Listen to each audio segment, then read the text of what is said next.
క్రీస్తునామములు శుభములు. దేవుని పిల్లలకు వందనములు. పునరుద్ధాన దినము. ఈ సమయంలో మాట్లాడుతున్నటువంటి అంశం సమర్థతకు సందేహముండునా. సమర్థతకు సందేహముండునా. ప్రియమైన దేవుని పిల్లరా, బైబిల్ ని చాలామంది చదువుతూ ఉంటారు. చాలామంది క్రైస్తవేతరులు. క్రైస్తవేతరులతో మనకు పని లేదు, ఎందుకంటే వారికి అంత ఈజీగా అర్థమయ్యేది కాదు. సో అది వదిలేద్దాం. ఇప్పుడు క్రైస్తవుల గురించి ఆలోచిద్దాం. అంటే మన బ్యాచ్. బైబిల్ చదువుతున్నామంటే నిజంగా అది దైవ కృపే. బైబిల్ వింటున్నామన్నా కూడా దైవ కృపే. నేర్చుకుంటున్నామన్నా దైవ కృపే. ఆసక్తి కలిగి ఉన్నామన్నా కూడా దైవ కృపే. బైబిల్ చదువుతున్నప్పుడు లేదా బైబిల్లో చాలా సంవత్సరాలుగా క్రైస్తవులుగా చలామణి అవుతున్నప్పుడు ప్రతి వారం దేవుని యొక్క శరీరములో రక్తములో పాలిభాగస్తులు అవుతున్నామంటే క్రైస్తవుడిగా మనం సమర్థులమే అనే ఒక నమ్మకం మనకు బలంగా ఉంటుంది. దానితో పాటు విన్నటువంటి మాటను బట్టి కూడా సమర్థతకు దారితీస్తుంది. అలాంటి జీవిత వ్యవహార శైలిలో సందేహం ఉన్నది అంటే వాడు క్రైస్తవుడు కాడు. సందేహం అంటే ఒక విషయం మీద పరిజ్ఞానం లేక అవునా అలాగా ఇలా చాలా ఉంటాయి. వాడు నిజంగా క్రైస్తవుడు కాదు. మనకి బైబిల్లో ఉన్నటువంటి దైవ వాక్యాల కన్నా లోకంలో ఉన్నటువంటి జనాల మాటలకి ఎక్కువ ప్రిఫరెన్స్ ఇస్తాం మనం. నేనైతే అస్సలు వింటానేమో, చెవులకు వినబడిద్దేమో, కానీ అసలు ప్రిఫరెన్స్ ఇవ్వను. ఎందుకంటే సమర్థత, సామర్థ్యత, సమతుల్యత అనేది వాక్యం ముందుకొచ్చినప్పుడు మాత్రమే వాడి టాలెంట్ బయటపడింది. మిగతాప్పుడు చాలామంది లోట మాట్లాడుతూనే ఉంటారు. దైవ ఉద్దేశాన్ని అనగా వాక్య రూపంలో ఉన్న దేవుని మనసును అర్థం చేసుకోలేని వాడు నేను క్రైస్తవుని అని సమర్థించుకోవటం వ్యర్థమే. అది నడిచిందనుకో 4 రోజులు నడిపించుకోవచ్చు, ఇబ్బంది లేదు. కానీ వాక్యానుసారంగా చూస్తే మాత్రం అది చెల్లుబాటు అవ్వదు. అలాంటి క్యాడర్స్ ఎన్నో, అలాంటి ఆలోచనలు ఎన్నో మనకు తారసపడుతూ ఉంటాయి. నిజమైనటువంటి క్రైస్తవుని యొక్క సామర్థ్యం ఎప్పుడు బయటపడుతాయి అంటే వాడు వినేదాన్ని బట్టి కాదు, వాడు విన్నదాన్ని వాడు బేరీజ్ వేయటంలో ఆధారపడింది. మనం ఒక విషయాన్ని వింటాం, దాన్ని మనం బేరీజ్ వేసుకోవాలా వద్దా అని మన మనసు ఎప్పుడు నిర్ధారణకు వస్తుందంటే వాక్యం బలంగా మనలో ఉంటే నిర్ధారణకు వస్తుంది. లేకపోతే మనం నీరు గారిపోతుంటాం. ఏ విషయానికైనా సరే నీరు గారిపోతుంటాం.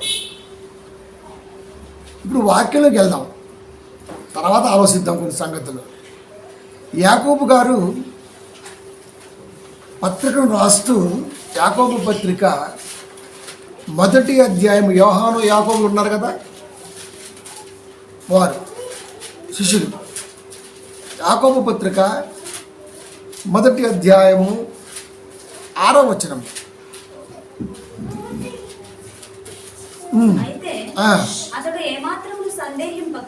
అయితే అతడు ఏమాత్రమును సందేహింపక విశ్వాసముతో అడగవలెను. సందేహించువాడు గాలి చేత రేపబడి ఎగిరిపడు సముద్ర తరంగమును పోలియుండును. అతడు ఏమాత్రమును సందేహింపక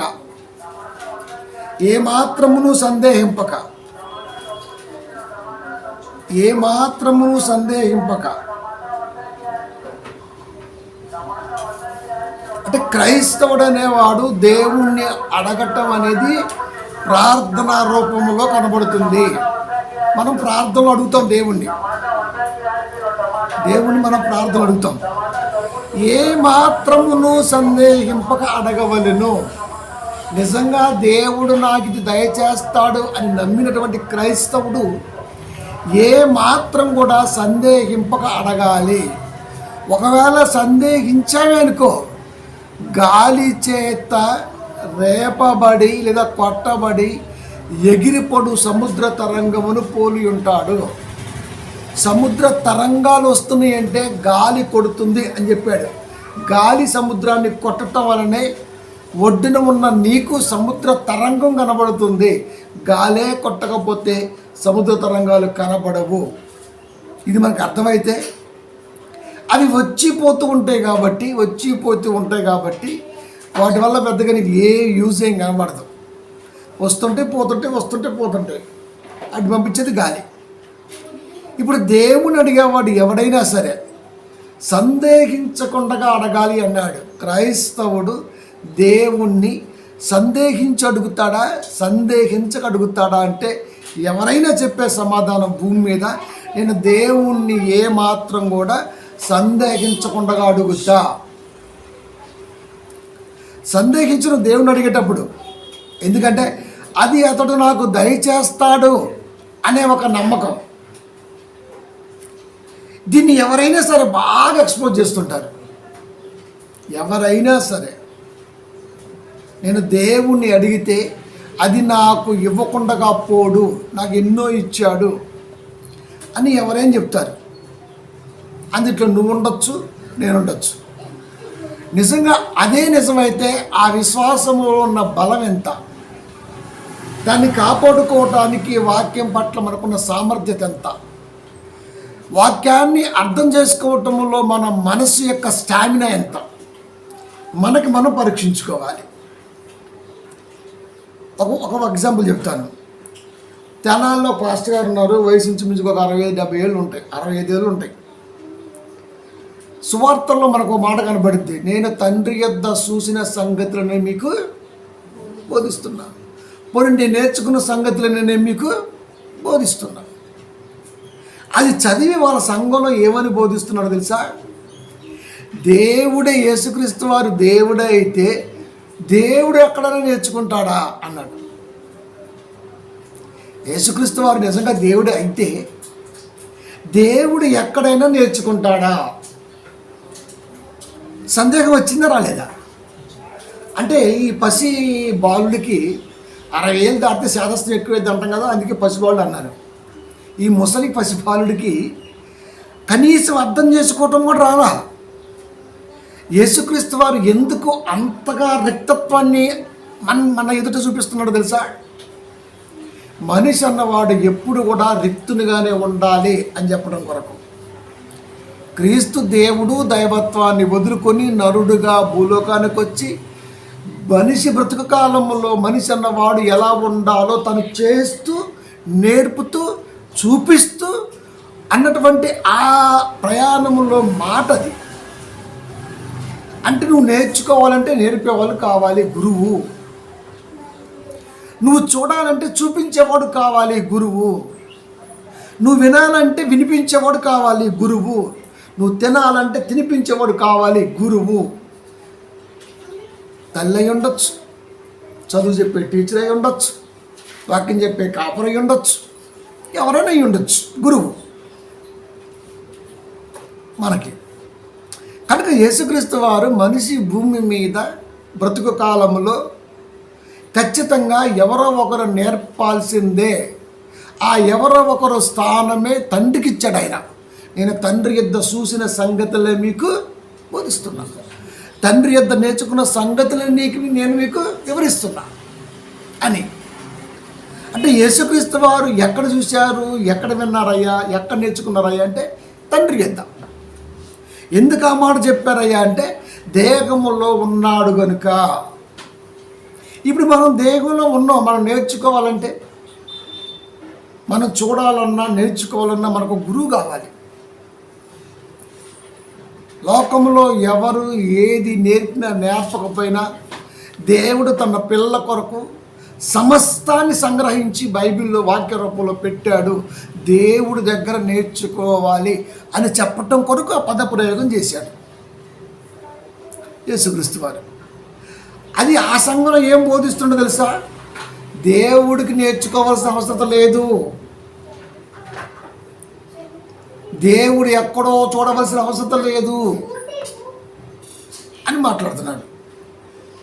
నిజంగా వాక్యాన్ని పట్టినవాడు, వాక్యాన్ని గ్రహించేవాడు, వాక్యాన్ని వినదగిన వాడు ఎవడైనా ఇలా ఆలోచించడు. ఎందుకంటే ఆత్మ సంబంధమైన సంగతులు ఇవి. నువ్వు ఆత్మ సంబంధిగా ఉంటేనే నీకు అర్థమవుతాయి, లేకపోతే అర్థమవ్వవు. మనిషి మాట్లాడేది మనుష్య సంగతులు, మనకు అవసరమైన సంగతులు, మనకి అవి ఉపయోగపడే సంగతులు ఏమైనా ఉంటే అది పంచుకుంటూ ఉంటాం. దానికి దీనికి చాలా వ్యత్యాసం ఉంటుంది. మనుషుల మాటలు విన్నట్టుగా దేవుడి మాటలు ఎప్పుడు వినకూడదు. దేవుడి మాటలు వినాలంటే అది ఆత్మ సంబంధంగా ఫిల్టర్ చేసుకునే ఆ కెపబిలిటీ నీ మైండ్లో చిప్ అనేది ఒకటి ఉంది, దాంట్లో ఉన్నదా లేదా అని గ్రహించుకోవాలి. ఫస్ట్ నా ఫోన్లో మెమరీ కార్డు ఉందా లేదా, ఆ ఇంటర్నల్ మెమరీ కార్డు ఫోన్లో ఉందన్నట్టు వాడు పెట్టాడు కాబట్టి ఉంటుంది అది. మరి ఇది కూడా ఇంటర్నల్లే, నువ్వు పెట్టుకునేది కాదు అది. మరి దేవుడు పెట్టినప్పుడు ఒక విషయాన్ని అర్థం చేసుకోవటంలో మనిషి ఇప్పటికీ ఎందుకు ఫెయిల్ అవుతున్నాడు? అందుకే చాలామంది కూడా బైబిల్ని వాళ్ళ ఆలోచనకు తగ్గట్టుగా మాట్లాడతారు, వాక్యం ఏం చెబుతుందో వినరు. ఇంకొక ఆయన ఉన్నాడు, ఆయన ఎవరంటే పిల్లబచ్చ.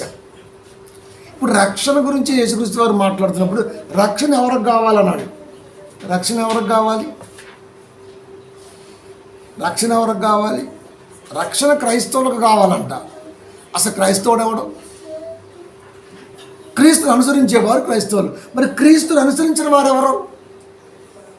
ఒక దేవుడి నుంచి వచ్చిన పిల్లలుగా మనందరము దేవుని బిడ్డలుగా లెక్కలోకి బైబిల్ తీసుకొని మాట్లాడుతున్నప్పుడు క్రీస్తును అనుసరిస్తే క్రైస్తవులని, క్రీస్తును అనుసరించకపోతే అన్యులని ఎలా మాట్లాడతాం మనం? ఒకరి నుండే వచ్చాడు మానవ జాతి అనేది, ఆదాము నుండే వచ్చింది. ఇప్పుడు అనుసరించలేదు. పోనీ మనల్ని మనం పరీక్షించుకుంటే మనం ఎంతకాలం అవుతుందండి క్రీస్తులోకి వచ్చి? మరి అంతకుముందు ఎవరు మనం? ఆ రెండింటిని దేవుడు ఎందుకు బైబిల్లో రాశాడయ్యా అంటే, అన్యులని దేవుని పిల్లలని తెలుసుకున్నవాడు తెలుసుకోలేని వాడిని తెలుసుకునేటట్టుగా చేస్తాడని ఆ తెగంటూ ఒకటి ఉందని చెప్పటం కొరకే ఆ పదప్రయోగం. అన్యులు అంటే తెలుసుకున్నటువంటి వారుగా ఉన్నారు, అందులో నువ్వు కూడా ఇంతకుముందు ఉన్నావు, తెలుసుకుని నువ్వు వారిని తీసుకొచ్చే బాధ్యత నీది అని చెప్పవలసిన ఆవశ్యకత ఉన్నది అని చెప్పటం కొరకు. అంటే బైబిల్లో దేవుడు పదప్రయోగం చేస్తున్నప్పుడు దాన్ని అక్షరంగానే తీసుకున్నాడు. అక్షరంగా తీసుకోవడం వల్ల ఏమవుతుందయ్యా అంటే అది ఆత్మకి లింక్ అవట్లా. ఆత్మకి లింక్ అవునప్పుడు నీకేం అర్థం అవుద్ది? అన్యులు అన్నప్పుడు నువ్వు వెంటనే వెళ్ళిపోవాలా. అక్కడి నుంచే వచ్చారు కాబట్టి, వాళ్ళు దేవుని పిల్లలే కాబట్టి, దేవుని గుర్తెట్టుమరుగా మేము ఉన్నాం కాబట్టి వారికి కూడా తెలుసుకోవాలన్న ఆసక్తి రేకెత్తించవలసిన బాధ్యత, చెప్పవలసిన ఆవశ్యకత మా మీద ఉంటుందని మనకు ఒక బాధ్యత ఉన్నది అనే సంగతి మనం మర్చిపోయాం. అన్యులు వాడు అదే అంటుంటాడు, మనం వారి సహవాసం చేయకూడదు, రక్షణ వరకు మనకే, మనం వారి సహవాసం చేయకూడదు. అవునా? మీరు వేరే ఉండండి అంటే అర్థం ఏంటి? వేరే ఇల్లు కట్టుకోవనా? వేరే ఉండంటే నువ్వు చేసే ఏదైతే యాక్షన్ ఉంటుందో, పనులు ఉంటాయో అవి డిఫరెంట్గా ఉండాలి. అది వేరంటే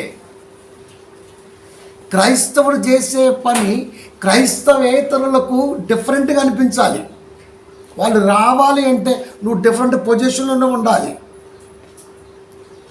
వాడు క్యాచ్ చేశాడు అనుకోండి నిన్ను, నువ్వేం క్రైస్తవుడివి? నేను పోయేంత వరకు నన్ను క్యాచ్ చేయగలరా? ట్రై చేయండి. ఈ మధ్య ఒక చిన్న గేమ్ ప్లే చేశా. అది యాక్షన్ ఎలా ఉందంటే 400 కోట్లు కొట్టినటువంటి శంకర్ సినిమా కూడా గొప్పగా తమ్ముడిని పిలిచిన, ఎన్ని కొట్టారా అన్న. కొట్టేసి ఎందుకన్నా అడగల, వాడు మరి ఏం చెప్తే ఎంత పాపం కొట్టేసి. ఒక ఆయన పిలిచిన BBC న్యూస్ని, ఈ స్థలం అమ్మేస్తానండి, ఎవరినుంటే చూడండి అన్న. అది పాకి పాకి పాకి చుట్టుపక్కల అంతా వెళ్ళిపోయింది. నా ఇల్లు, నేను దేవుడికి ఇచ్చింది, నా ఇష్టం అది. నేను ఉంచుకుంటే అమ్ముకుంటుంది, నా ఇష్టం అది. అది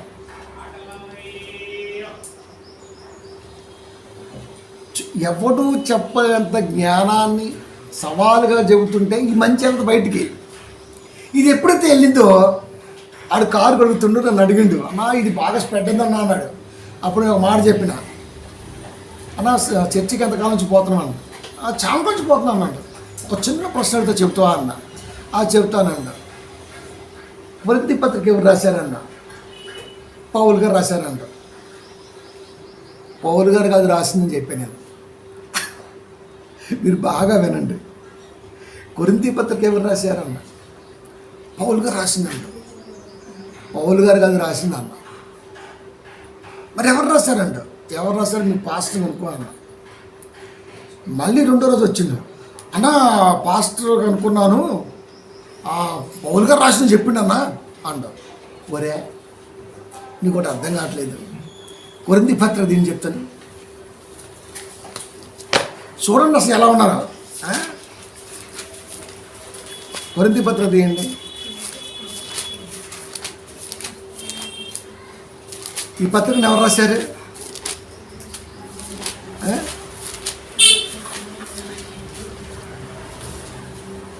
దానికి పెద్దగా నాలెడ్జ్ అవసరం లేదు, ఆ పైనే ఉంది. అపోస్తుడైన పౌలు కొరింథీయులకు రాసిన మొదటి పత్రిక అని. నేను పౌలు గారు కాదన్నప్పుడు, లేదన్నా బైబిల్లో పైనే ఉంది కదా అని అన్నారు కదా. పాస్టర్ గారు కాడికి వెళ్ళి కూర్చొని డిస్కషన్ చేసి ఇంకా వాక్యాలు ఏమన్నాయి అని చూసి ఆ లాస్ట్ ఎక్కడ ఉన్న స్వహస్తాలతో రాశారు పౌలు గారు. అంటే దానికి 2-3 గంటలు కష్టపడి మా పాస్టర్ గారి దగ్గర కూర్చొని చేసుకొచ్చానన్నా. అరే నీకు అంత అవగాహన లేకుండా పోయిందే. కొరింథీ పత్రిక ఎవరు రాశారంటే నువ్వు వెంటనే బైబిల్ పైనే ఉంది కదమ్మా, నేను రాసినట్టుగా అది ఉంది కదా. అంటే ఈ విషయాన్ని కూడా నువ్వు ఎదుటి వాడిని అడగవలసిన స్థితిలో నువ్వు ఉన్నావు. అలాంటిది నన్ను క్యాచ్ చేయడం అంటే అంత ఈజీయరా? నేను బైబిల్లో ఉండే క్యాండిడేట్ని. అది నాకు అవసరం, అది తీసేయాలని నాకు అవసరం. మళ్ళా కొత్తగా ఫ్లెక్స్లతో, మళ్ళీ కొత్తగా ఆలోచనతో, మళ్ళీ కొత్తగా పోస్టర్లతో మళ్ళీ రిలీజ్ చేస్తాం. ఆ రోజు చెప్తాం మీకు వివరంగా టోటల్గా. ప్రియమైన దేవుని పిల్లారా, మంచి బయటికి వెళ్ళదు. నేను ఎప్పుడు ఎదవల్ని పరీక్షిస్తూనే ఉంటా. గుట్టకుట్ట అది నిజమేంతో అబద్ధమేంతో ఆడు అసలుకే చెక్కడం దొరకడు. ఆడి తలంపులు మనం ఎందుకు తలదోచుతాం, ఫెయిల్ అయిపోతాం కదా, ఎదవలైపోతాం కదా. అలా చాలాసార్లు చేసే ఈ ప్రాంతంలో మనుషుని ఎదవల్ని. నీకు వాక్యంలో గ్రిప్ ఏది? బైబిల్లో గ్రిప్ ఏది? ఆలోచనలో గ్రిప్ ఏది? ఎవడైనా ఎదుటి వాడి దగ్గర ఎప్పుడు ఏం దొరికిద్దా ఇదేనా? ఇది దహనకాలంలాగా వ్యాపిస్తూ ఉంటుంది. అరే నేను ఏమైనా ఆంధ్ర బ్యాంక్ని కొల్లగొట్టానా? కాదే. అసలు నీ కెపబిలిటీ ఏంటి? ఒక చిన్నది తెలిసింది అడిగితేనే 2 రోజులు టైం తీసుకొని మీ పాస్టర్ని కన్సల్ట్ అయ్యి వచ్చానే, నువ్వేం విశ్వాస గొట్టంగాడివి అందరూ అనిపించింది నాకు. కానీ మనం బూతులు మాట్లాడడం కదా, అందుకే అల్లపోయినా.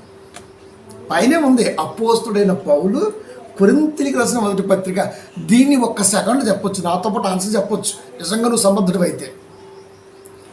అప్పుడు చెప్పిన, ఒరే మంచి చేస్తుంటే బయటికి వెళదాం. మన వాక్యాలు చెబుతుంటే వాడితో మైకులు పెట్టిస్తారు, గోలు చేపిస్తారు కాదా? ఆల్రెడీ FTLకి వెళ్ళిపోయింది, ఊరికి తిరుగుతున్నాడు. బాబోయ్ చర్చి ఎప్పుడు పొద్దు ప్రభు కాపాడు. ఏం కాపాడుతాడు? ఆల్రెడీ ఫెన్సింగ్ వేస్తారు అక్కడ. గుళ్ళెచ్చి రావటమే లేటు. కన్ను పెడితే కూలిపోద్ది, దాన్ని తగ్గించి మొత్తం రౌండ్ వేస్తాడు. కానీ మనది FTL లేదు, ఇది గవర్నమెంట్ రిజిస్టర్ ల్యాండ్లో ఉంది. నాకు తెలియదా ఏది ఎప్పుడు ఎక్కువ ఎలా చేయాలో? కొన్ని ప్రయోగం చేస్తుంటాం, బాణాలంతా చూసినా చేస్తుంటే అప్పుడప్పుడు. ప్రియమైన దేవుని పిల్లారా, ఎందుకంటే చాలామంది ఎదవలు తాళ్ళు వాడు అనుకోవాలి సంఘం నడుస్తుంది కదా అని ఎందుకు అలా చేస్తాడు, ఏదో ప్లాన్ ఉందో లేదని ఏదో అనుకోవాలి. Negative spread. ప్రియమైన దేవుని పిల్లారా, క్రైస్తవుడు ఎలా ఉండాలి తెలుసా? దేవుడి మీద డిపెండ్ అయితే దేవుడితోనే ప్రయాణం సాగించాలి. అంత గొప్ప స్టెబిలిటీ గల థాట్స్ వాడు కలిగి ఉండాలి. ఎవడికుంది? అందుకే సమర్థతకు సందేహం ఉండునా. నిజంగా నువ్వు క్రైస్తవుడిగా సమర్థుడిగా నువ్వు ఉంటే సందేహం ఉండదు. నువ్వు ఆలోచిస్తావు. ఏమాత్రము నువ్వు సందేహింపక విశ్వాసంతో అడగవలెను. దేవుణ్ణి ఏదడిగినా అలాగే. అప్లికేషన్ పెట్టిన రోజునే అడిగిన దేవుణ్ణి, నాకు కింద ఇస్తున్నావు, కార్నర్లో ఇస్తున్నావు అని. ఆలు లేదు, సూలు లేదు, కొడుకు పేరు స్వామలింగం అన్నట్టు అప్లికేషన్ పెట్టిన రోజు ఎవడైనా సరే అలా మాట్లాడతాడా అండి? నేను అందరికీ అది చెప్పేవాడిని.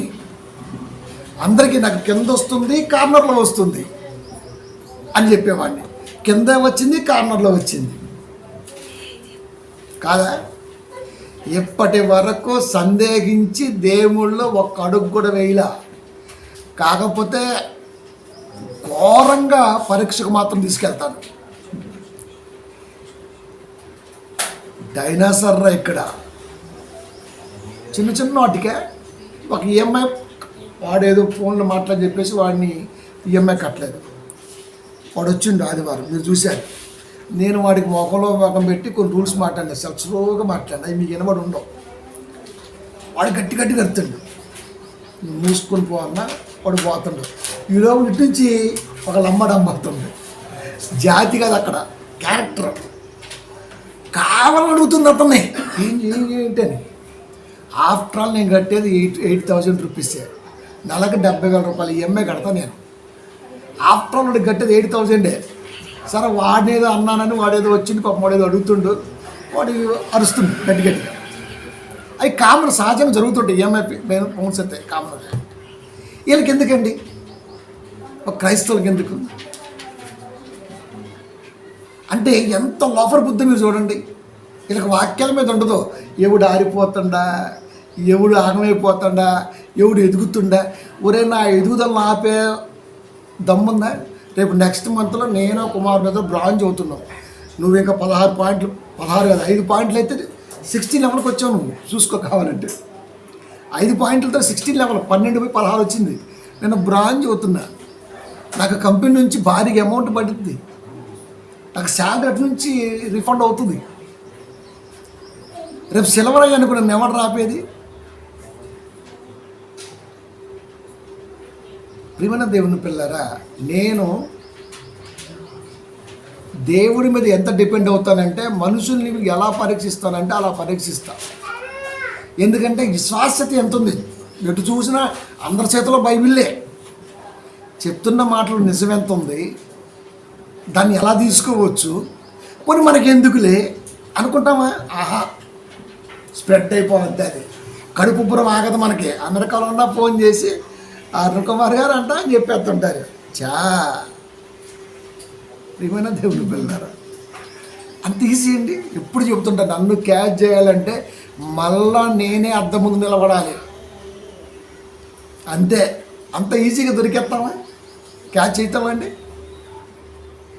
ప్రియమైన దేవుని పిల్లరా, నేను దేవుణ్ణి ఏది అడిగినా ఇప్పటి వరకు నేను ఫెయిల్ అవ్వాలా. కాస్త స్ట్రగుల్ పడ్డానేమో, ఆఫ్కోర్స్ అది కామనే. కానీ నా జీవితంలో నేను దేవుణ్ణి నమ్ముకున్న తర్వాత ఈ రోజుకి ఫెయిల్యూర్ అనే పదానికి నా దగ్గర అర్థమే లేదు. కనీసం గ్యాప్ కూడా లేదు దాన్ని ఫిల్ చేద్దామన్నా. ప్రతి అడుగు కూడా చాలా అటు ఇటు వేసి మరీ మాట్లాడతాను. ఇది ఎంతవరకు పనిచేస్తుంది, ఎంతవరకు వెళ్తుంది, అంత లేకుండా బైబిల్ చెప్పేస్తామండి. బైబిల్ చెప్పడం అంటే ఏమనుకుంటున్నారా? దేవుడితో సాక్షాత్తు ఒక మంచి బాండింగ్ని, పాజిటివ్ బాండింగ్ని తీసుకెళ్ళటం. నాకు అప్పుడు ఇంకా అర్థమైంది, ఈ చుట్టుపక్కల్లో ఎంతమంది ఎటవ క్రైస్తవులు ఉన్నారంటే చేతిలో బైబిల్ ఉంటుంది కానీ మనసులో జ్ఞానం ఉండదు, ఆలోచన ఉండదు. ప్రియమైన దేవుని పిల్లారా కదా. అందుకే ఏది అడిగినా సరే నువ్వు సందేహించుకుంటూ, ఏ క్రైస్తవుడైనా ఏ విశ్వాస అయినా దేవుణ్ణి సందేహము లేని సందేహము రాని తలంపులను నాకు ప్రసాదించు అని అడిగావా?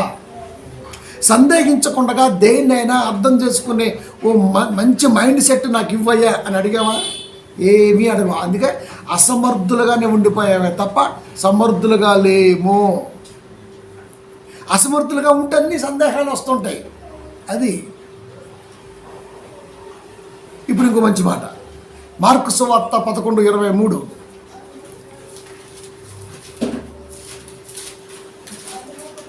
మార్కు సువార్త 11:23. ఎవడైనను ఈ కొండను చూసి నీవు లేవనెత్తబడి సముద్రములో పడవేయబడునని చెప్పి తన మనసులో సందేహింపక తాను చెప్పినది జరుగునని నమ్మిన నెల అతడు చెప్పినది జరుగును. నిజంగా విశ్వాసులందరికీ తీసుకెళ్ళి ఈ మొక్క ముందు పెట్టామనుకో, కొండను చూసి నేను ఖచ్చితంగా దాన్ని సముద్రంలో వాడేస్తా, అంత గొప్ప విశ్వాసం నాదంటే ఏ చేయరా చూద్దాం అన్నాం అనుకో, అసలు సాధ్యమైద్దండి? ఈ రిఫరెన్స్ భూమి మీద ఎవరికైనా సాధ్యమవుద్దా? మరి అలా చేసినటువంటి గొప్ప కేడర్ విశ్వాసులు ఎవరైనా సరే బైబిల్లో ఉన్నారా? అందుకే చెప్పిన వాక్యాన్ని ఎప్పుడు కూడా ఆత్మ సంబంధమైన సంగతి కాబట్టి ఆత్మ సంబంధంగానే ఆలోచించాలా. ఇది ఆత్మ సంబంధమైన సంగతి, కానీ చదువుతుంటే భౌతిక విషయాల మీద అవగాహన ఉన్నవాడు గబుక్కున ఇది భౌతికతనే అని అన్నట్టుగా మాట్లాడతాడు. కొండను చూసి నీవు లేవనెత్తబడి సముద్రంలో పడవేదమని చెప్పి తన మనస్సులో సందేహించక తాను చెప్పిన జరుగునే సాధ్యం అనుకున్నాను. ఎట్ట సాధ్యమైంది? తాను చెప్పిన దాన్ని నెరవేర్చకు సమర్థులని వాడే అనుకొని మంచి విశ్వాసముతో ఉండి ఆ కొండ తీసుకెళ్ళి సముద్రంలో బడును కాక లేదా ఎత్తు అసలు సాధ్యమవుద్దా? ఎలాగైనా సాధ్యం కాదు. మరి ఇప్పుడు దీన్ని ఎలా అర్థం చేసుకోవాలి? అందుకే బైబిల్ ఎప్పుడు కూడా ఆత్మ సంబంధం కాబట్టి ఆత్మ సంబంధంగా నువ్వు ఆలోచిస్తే చీకటి అంటే రెండు, ఒకటి భౌతికం, రెండు ఆత్మీయం. భౌతికములో చీకటి అంటే ఏమి కనపడకపోవటం, పోనీ ఇలా ఉంటాం. ఆత్మీయంగా చీకటి అంటే లోకం. ఇప్పుడు కొండ అనే దాన్ని భౌతికంగా చూస్తే నీ కంటి ముందు ఇలా కనపడుతుంది. అదే నువ్వు ఆత్మీయంగా చూసావు అనుకో, బాబోయ్ వల్ల కానిది, లేవలెత్తలేనిది, టచ్ చేయలేనిది, వెయిటబుల్, అంత పెద్ద సమస్య, పోనీ అంత పెద్దది ఏదైనా సరే మన కంటి ముందు ఉన్నప్పుడు మన వల్ల కాదు అని డిసైడ్ అయిపోయినప్పుడు ఖచ్చితంగా క్రైస్తవుడనేవాడు తన విశ్వాస జీవితంలో ప్రార్థన అనే బలాన్ని ఉపయోగించవలసిన అవసరం అక్కడ ఉంది. ఈ కొండ ఇంత పెద్ద సమస్య మనిషిగా నా వల్ల కాదు, నువ్వు మాత్రమే చేయగలవు అని నువ్వు అడుగు చూడు, ఆటోమేటిక్గా అది ఐస్లా కరిగిపోద్ది. ఇప్పుడు కొండ అనగానే నువ్వేం చూసావు? ఇది ఎవడైనా చేస్తాడా, ఎవడైనా లేపుతాడా, ఎవడైనా సాధ్యమైద్దా? ఇలా అంటే ఎట్లా? అది ఆత్మ సంబంధం. ఒక్కొక్కసారి మన జీవితంలో కొన్ని సమస్యలు చాలా భయంకరంగా కంటికి కొట్టలా కనబడుతుంటాయి, పెద్ద పెద్ద సమస్యలు. నీ కంటికి వెళ్ళ కనపడ్డాయి, కానీ నువ్వు ప్రార్థన చేస్తే నువ్వు పొందుకున్న మనోనేత్రం ఉందే దానికి అలా కనపడవు. అందుకే సమస్యను ఎప్పుడు మనుషులకి కొండలాగా చూపించాలి, కానీ మన కంటికి చాలా కరిగిపోయేదాగా చూడాలి. అది అంటే ఇక్కడ ఏమి దేవుడు చెప్పాలనుకుంటున్నట్టే, ఒక క్రైస్తవుడిని ఎస్టిమేట్ చేయటం ఎవడి వల్ల కాదు. యేసుక్రీస్తు వారిని భూమి మీద ఎస్టిమేట్ ఎవడు చేయలేకపోయాడు. ప్రారంభంలో శిష్యులు కూడా వారి వెంట నడిస్తే సరిపోదు, ఆయనలో ఉండి ఆయన వెంట నడవాలని నేర్పాడు వాళ్ళకి. ఇది మనం నేర్చుకోవాలి. కొండ దేన్ని సూచిస్తున్నాడు? ఓ పెద్ద సమస్య, మనం తీర్చలేంది, దాన్ని మనం ఏమి చేయలేంది. అప్పుడు ఏం చేయాలా?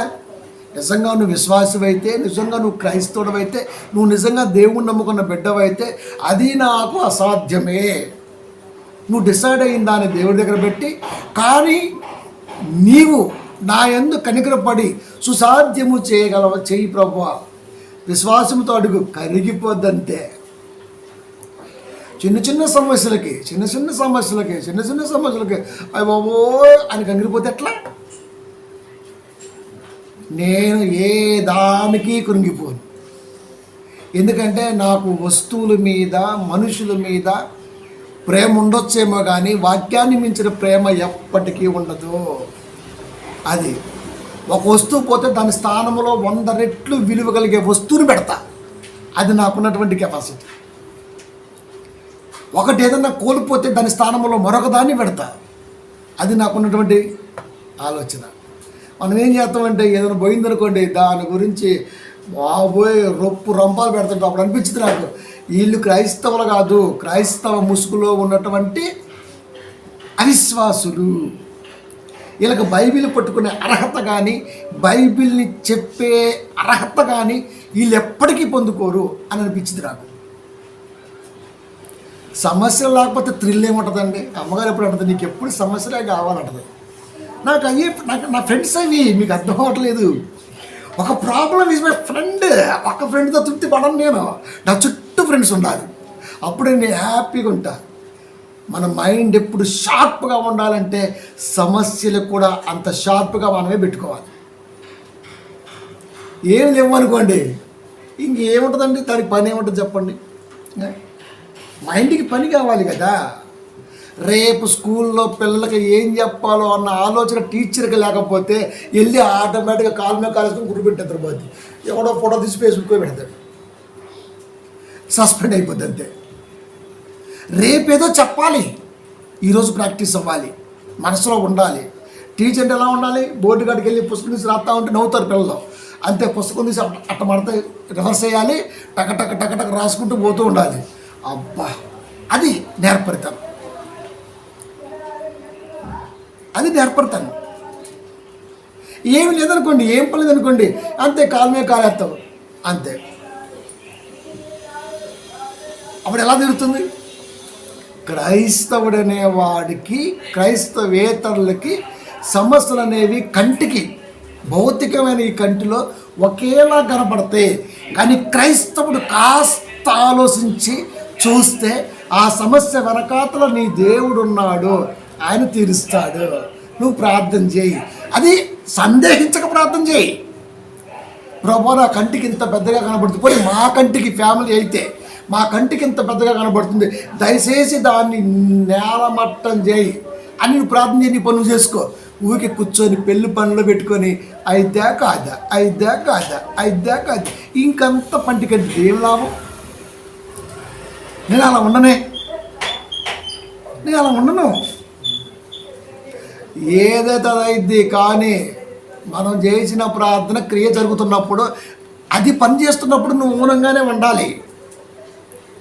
ఊర నిన్ను తగలయ్యా, ఎట్లా తయారయ్యిందిరా క్రైస్తవులు అసలుకి. అందుకే నాకు ఇప్పటి వరకు రియల్ క్రిస్టియన్ కనపడలేదండి.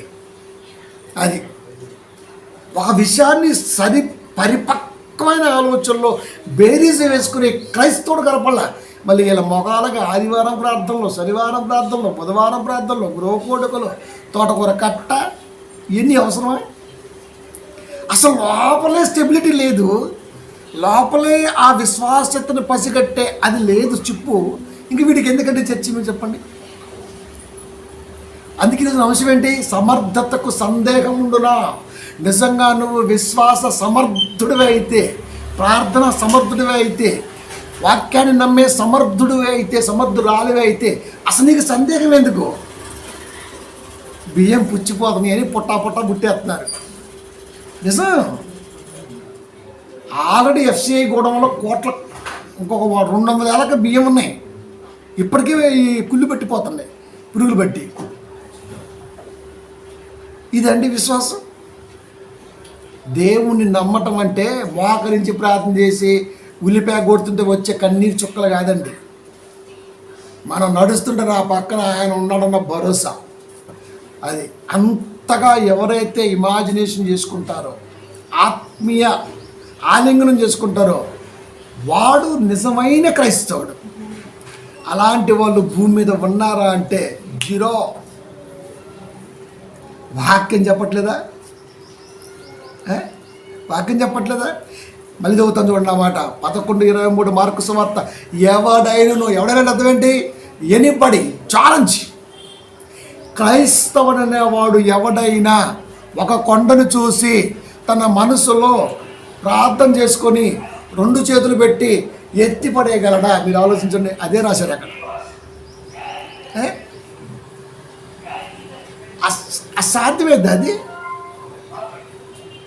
అందుకే క్రైస్తవుల నోట ఎక్కడ చూసినా ఆ సమస్య, ఈ సమస్య, ఆ ప్రాబ్లం, ఈ ప్రాబ్లం, ఆ ప్రాబ్లం, ప్రభు. ఒరి నీ ప్రాబ్లం తగలయ్యా. నీ వెనకాల విశ్వాసమే లేకుండా బొంగుపోయింది ఆడ. మొన్న జూమ్ మీటింగ్ చెప్పాను మా కంపెనీకి. ఏమని తెలుసా? భారతదేశంలో ఉన్నటువంటి 147 కోట్ల జనాభాలో ఎక్కువే, ఇంకా ఎంత వచ్చారో సావన, చైనా కంటే ఎక్కువ ఉన్న మనం ఇప్పుడు 84 నుంచి 88% మధ్య దిగువ తరగతి వాళ్ళే ఉన్నారు. మధ్య తరగతి కూడా కాదు. ఈ కష్టం ఉన్నటువంటి వాళ్ళు ఏదో ఒక విషయాన్ని పట్టుకొని దాన్ని నమ్మి సిస్టంలోకి వచ్చి డెవలప్ అవుతున్నప్పుడు వాళ్ళు ఏమని మాట్లాడుతున్నారా అంటే, నేనండి దీంట్లో రాకముందు, అంటే మా కంపెనీలోకి వెస్టేజ్లో రాకముందు నేనండి ఆ సెక్యూరిటీ గార్డ్ని అండి, నేనండి ఆటో తోలుతానండి, నేనండి జీతం చేస్తున్నానండి, నేనండి అని చెబుతున్నారు. నాకు వచ్చిన ఛాన్స్ ఒకరోజు నేను వేసిన, ఇంకెప్పుడైనా సరే నీ టెస్ట్ మనీతో ఎదుటి వాడికి ఉపయోగం లేదు. అందరం అదే స్థితి. నేను ఒక స్థితిలోంచి వచ్చాను, నువ్వు ఒక స్థితిలోంచి వచ్చావు. కానీ ఇక్కడ కన్నవాడిని నిందించవలసిన అవసరం లేదు. వాడు కనకపోతే అసలు నీకు ఈ భూమి మీద బతికే లేదు. మమ్మల్ని పేదరికం నాకు అంతే. ఆమెకేం తెలుసు పేదరికం అని? ఇచ్చింది ఆయన కదా. ఆయన అనాలి ఇప్పుడు నువ్వు నిజంగా. మరి ఈ దరిద్రమైన టెస్టిమోనీలు ఉంటాయి. మమ్మల్ని పేదవాడిగా పెంచింది, పేదవాడిగా పెంచలా. తల్లికి ఏ కొడుకైనా రాజే. తల్లి ప్రేమను అక్కడే పెట్టాలి. నువ్వు ఎదవైనా తల్లి ప్రేమలో నువ్వు రాజువే. కొడుకుని రాజులాగా చూసి తల్లి, వాడి కిరీటం కనబడుద్ది ఆ తల్లికి. తెలుసా మీకు? తల్లి ప్రేమలోకి వెళ్ళి చూస్తే ఆ కొడుకు కిరీటం కనబడుద్ది, రాజా అంటది. కానీ మనం ఏం చెబుతుంది తెలుసా? ఇలా చెబుతుంటాం మనం.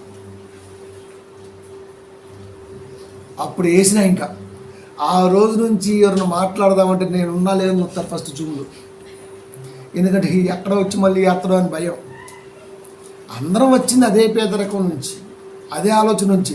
పోనీ మీ నాన్న సాధించలేనిది నువ్వు సాధించు. ఆయన ఏమి సాధించలేదు అనుకున్న పరిస్థితి ఎలాంటిది?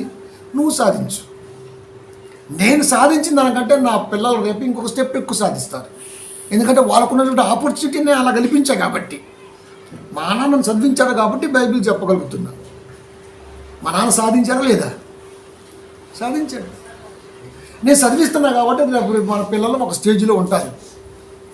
అంటే జనరేషన్కి నువ్వు స్టెప్ ఇవ్వాలి తప్ప, లిఫ్ట్ ఇవ్వాలి తప్ప. ఒరే మా పేరెంట్స్ ఏం చేయాలా? అసలు కనకుండా దరిద్రం వెళ్ళిపోతుంది మరి కదా. ఇక ఇవన్నీ ఎలా ఉంటాయంటే, ఇంత విశ్వాస జీవితంలో కూడా బైబిల్ ఎంత నేర్చుకున్నా కూడా మనమేంటో, మన స్థితి ఏంటో, మన ఆలోచన పరిజ్ఞానం ఏంటో, దానికి అందించవలసిన ఆత్మీయ సంగతి ఏంటో, మ్యాథ్ ఏంటో, డొమిన్ ఏమీ తెలియదు. నోటికి వచ్చింది మాట్లాడతాం. మళ్ళా నేను క్లవర్, నేను ఇంటలెక్చువల్ అది గుడ్డం కదా. నువ్వు డైనేజ్ గొట్టానివి, దాంట్లో అన్నీ పాడుతుంటాయి చెత్త. దీన్ని ఆలోచించి ఒక్క రెఫరెన్స్ ఆలోచించాలి ఇక్కడ ప్రియమైన దేవుని పిల్లరా. ఎవడైనను ఈ కొండను చూసి, మన కడ్డు ముందు పెద్ద పెద్ద బండలు కనపడుతుంటాయి, నిజంగా వెళ్ళిపోయాడు ప్రార్థన చేసి బండారు లేచిపోయి ఏట్లో పడిద్ది. అది భౌతిక కాదు అక్కడ దేవుడు చెప్పాలనుకుంది, ఆత్మీయ సంగతి ఆలోచించు.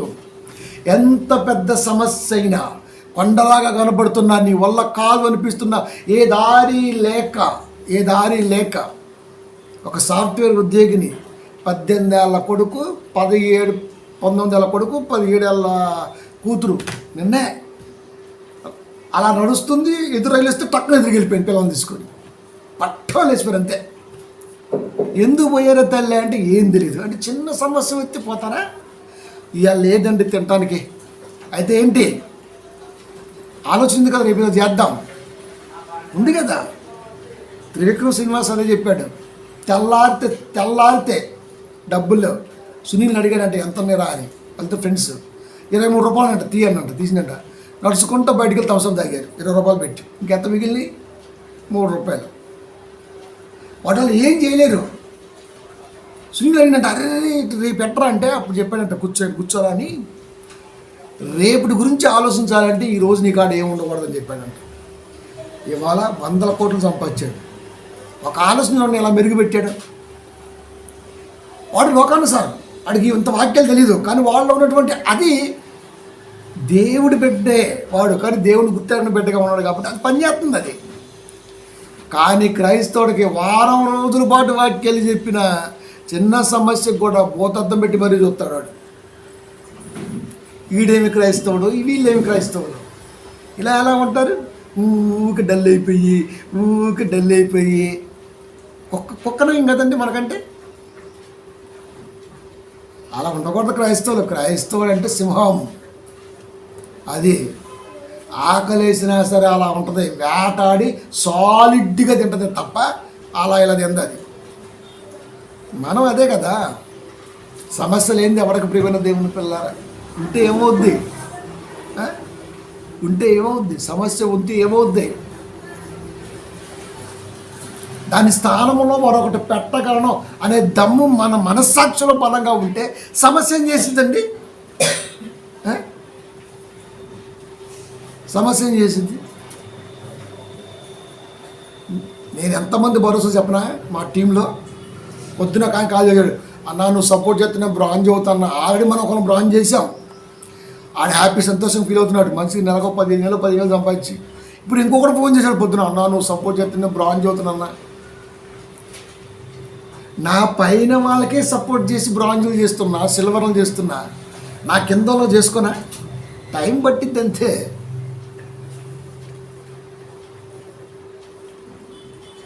ఇది దేవుని యొక్క నమ్మకంతో కూడినటువంటి దేహం. దీన్ని క్యాల్కులేట్ చేయాలంటే ఇంకో జన్మ ఎట్టలేదు, వల్ల కాదు. అలా ఎదగాలి అందరం, అలా ఎదగాలి. అంటే అంత గొప్పగా వాక్యాన్ని నమ్మగలిగే స్థితిలో నువ్వు ప్రార్థన చేసుకునే వాడిగా ఉన్నా. ప్రార్థన చేయడం అంటే అందరూ ఉన్నప్పుడు టుక్కున మోకాలు ఉంచుకొని అంటాం మనం. ఎవడికి కావాలి ఈ వేషధారణ ప్రార్థన మనకెందుకు? అసలు నేను ప్రార్థన చేసేటి ఇంట్లో ఎవడో చెప్పను, అమ్మగారు కూడా తెలుసు మీకు, అసలు నేను చెయ్య, ఎవరు చూస్తే చేయ, నేను ప్రార్థన నాది, ఆమె కింద చూపించాలి, నేను పిల్ల కింద చూపించాలి, కాలు మీద కాలు వేసుకొని బైబిల్ చదువుకుంటా. నాకు అవసరం జ్ఞానం, నాకు అవసరం వాక్యం, నాకు అవసరం బైబిల్. పిల్లలు వాళ్ళ పనులు ఉన్నారు, వాళ్ళ ముందు ఎందుకు వెళ్ళప్పు? ఇవన్నీ మారాలి. యేసుక్రీస్తు వారు 12వ ఏట శాస్త్రులు పరిసయ్యుల మధ్య దేవాలయంలో మాట్లాడుతుంటే, వడ్లవాని కుమారుడు కాదా, ఇతనికి జ్ఞానం ఎక్కడిది, ఇతను ఇలా మన ఇంట్లో పనిచేస్తే మనం అడే బేడో కాన ఇచ్చేవాళ్ళం కాదా, ఎక్కడిది అన్నారే కానీ ఆయన చెప్పింది నాకు ఎవరికి తెలియలా. నా తండ్రి యుద్ధ చూసిన నేర్చుకున్న సంగతిలో మీకు బోధిస్తున్నా అని చెప్పాడు. అంటే ఆయన నోరు తెరిచి చెబితే తప్ప అర్థం చేసుకోలేని ఎందరో ముసుగు మేధావులు సమాజంలో బోధకులుగా సెలామణి అవుతున్నారు. ఆ రెఫరెన్స్ మనకెందుకు అర్థం కాదు? మనకెందుకు అర్థం కాదు? కన్నపరుచుకోవటం కొరకు ఎప్పుడు ఏది చేసినా ఫెయిలే, జ్ఞానం ఉండదు, బిల్డప్లకి ఏమీ తక్కువ ఉండదు. నిజంగా వాక్యం నాకు కావాలంటే రాత్రి కానీ ఫోన్ చేశాడు, అయ్యా రేపు అలా చోట ఏదో వాక్యం చెప్పమన్నారు, చెప్పయ్యా అన్న. లేదు మీరైతే కొంచెం కొత్తగా చెప్తారు, చెప్తావా అంటే అప్పటికప్పుడు మళ్ళీ 8:30కి కూర్చొని ఆ పగలంతా తిరిగే ఉన్నాను నేను. 8:30 మళ్ళీ కూర్చొని మళ్ళీ ఒక పావుగంట సేపు మళ్ళీ రాసి కొత్త పాత సంగతులు మళ్ళీ క్రోడీకరించి మళ్ళీ అతను వాట్సాప్ పెట్టి మళ్ళీ ఫోన్ చేసి ఆ వాట్సాప్ ఓపెన్ చేయించి ఇలా అని లైన్ చెప్పిన. బా, ఎలా సాధ్యమవుద్ది? ఎలా సాధ్యమవుద్ది? ప్రియమైన దేవుని పిల్లారా, నేను దేవుణ్ణి మాత్రమే నమ్ముతా. అది మిగతా విషయాల మీద పెద్దగా ఫోకస్ అవ్వను. నేను ఆలోచిస్తా, ఇలా చేస్తే ఎలా ఉంటుంది, ఇలా వెళ్దాం, ఇలా వెళ్తే ఎలా ఉంటుంది, ఇలా వెళ్తే ఎలా ఉంటుంది, ఇలా వెళ్తే ఎలా ఉంటుంది. ఆలోచన మాత్రమే నా అనుకున్న వాళ్ళతో పంచుకుంటా, అందరితో కూడా పంచలేదు. అది అది ఆలోచన మాత్రమే. అది చేయొచ్చు, చేయకపోవచ్చు. ఆలోచనకి క్రియకి చాలా వ్యత్యాసం ఉంది రాబాయ్. అందుకే దేవుడు ఇప్పుడు నీకు ఆలోచన పుట్టించాడు. ఇక్కడ 11:23 మార్కు సువార్తలో, ఈ కొండను చూసి నీవు లేవనెత్తబడి సముద్రములో పడవేయని చెప్పి తన మనసులో సందేహింపక తాను చెప్పినది జరుగునని అవ్వాలి అనుకుంటే, ఆ విధంగా అనుకుంటే, ఆ నమ్మకం ఉంచితే, నమ్మినలా అతడు చెప్పినది జరుగును అన్నాడు. అక్కడ ఎంత పెద్ద ఇష్యూ అయినా, ఎంత పెద్ద సమస్య అయినా విశ్వాసముతో నువ్వు దేవుణ్ణి అడగటం ప్రారంభిస్తే, అందుట్లో సందేహం అనేది ఎర్రర్ లేకపోతే ఆ కార్యం దేవుడు సఫలం చేస్తాడు. ఇది కూడా నమ్మకపోతే ఏమి లాభం అండి? కొండ అనగానే మన కంటికి కొండ భౌతికం, ఆత్మీయత ఎంత గొప్పదండి, ఎంత గొప్పది. 100 ఏళ్ల వయసు ఎవరికి? అబ్రహాం గారికి. పక్కనే ఉంటుంది భార్య. చాలామంది భార్యలు భర్తలకి కిరీటంలాగా ఉంటారు, కానీ కొంతమంది ఎలా ఉంటారు చెప్పనా? అంతే, అలా ఉంటారు. ఇక వాళ్ళ విశ్వాసాన్ని ఊరికి లాగుతుంటారు కిందకి. అది ఎంత గొప్పోడు యోబు గారు. ఎంతమంది మేధావులు ఉన్నారు బైబిల్లో. అబ్రహాం గారు విశ్వాసం తండ్రి, ఎంత గొప్ప. ఆడికే ఉంది భార్య శారా. ఈ కట్ చేశాడు దేవుడు, ఈని దేవుడు వాగ్దానం చేశాడు. అది నీకు విస్తారమైన జనాంగాన్ని ఇస్తా, నువ్వు అనేక జనాంగానికి తండ్రి అవుతావు, ఇసుక రేణులంత జనాన్ని నీకు ఇస్తా, రాబోయే ఈ సంవత్సర కాలంలో నీకు కొడుకునిస్తా అని చెప్పాడు. పుట్టుక్కున్న విన్నావు. ఇవన్నీ మనకు ఎందుకు చదువుతున్నాడు దేవుడు? ఎంత దేవుళ్ళో ఉన్నా, ఎంత రాయల్ ఫ్యామిలీ అయినా దేవుళ్ళో అలాగే ఎక్కడో ఒక సందేహం ఉంటుంది. భర్తకో భార్యకో, ఎక్కువగా భార్యలకే ఉంటుంది. స్త్రీ బలహీనం అంతే. అబ్రహాం గారు నమ్మాడు, కానీ శారా గారు పుట్టుక్కమని నవ్వింది. దేవుడికి బాధేసింది. అరే, చెప్పింది నేను కదా చెప్పింది. ఇచ్చేవాడు చెబితే తీసుకునేవాడు ఎందుకని సందేహించాడు? నాకు అర్థం కాలేదు. అది 100 ఏళ్ల వయసులో. అంటే వీళ్ళు ఏం చూస్తున్నారా అంటే పైన చూస్తున్నారు భౌతికంగా.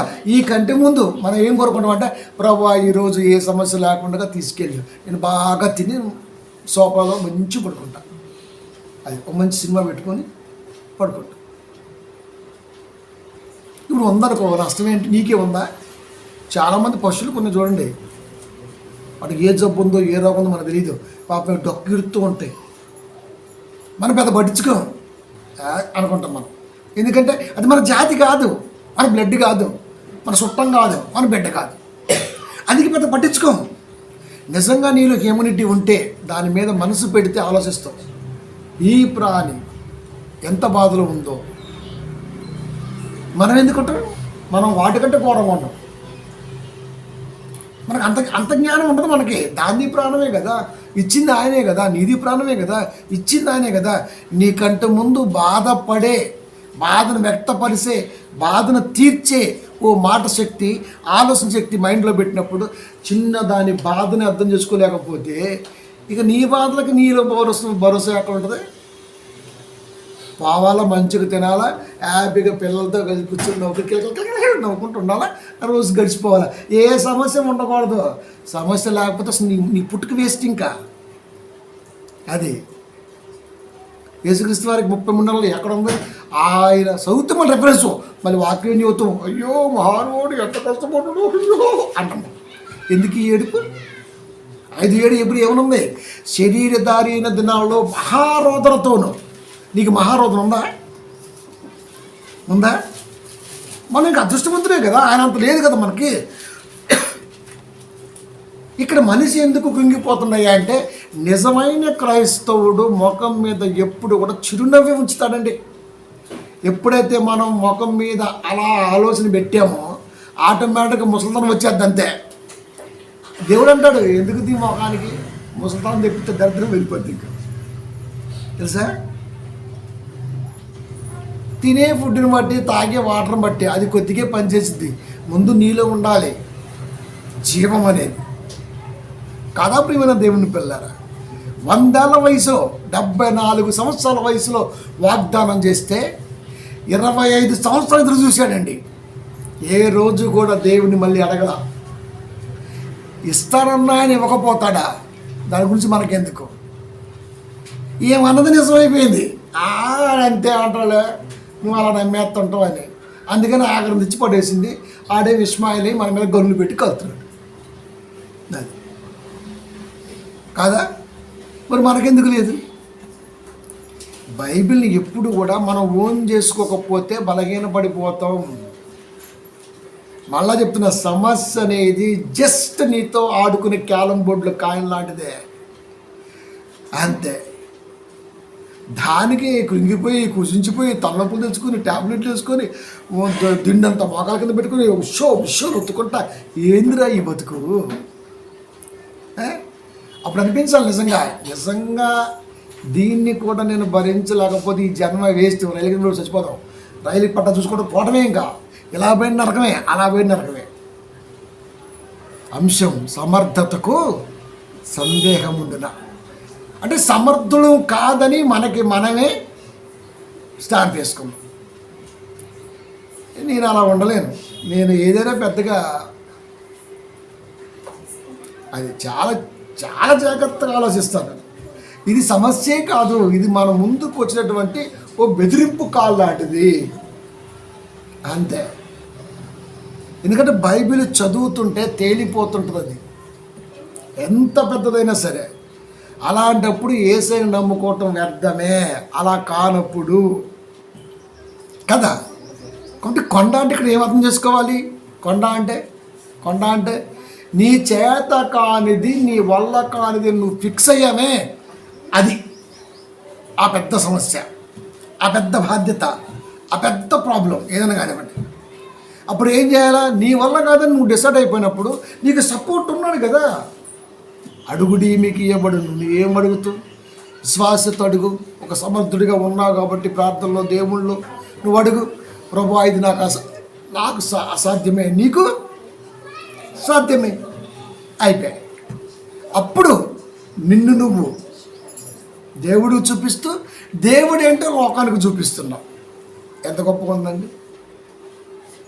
వీళ్ళు క్రైస్తవులు అంటే అబ్రహం గారి దగ్గరకు చేద్దామా? 4:20 రోమా.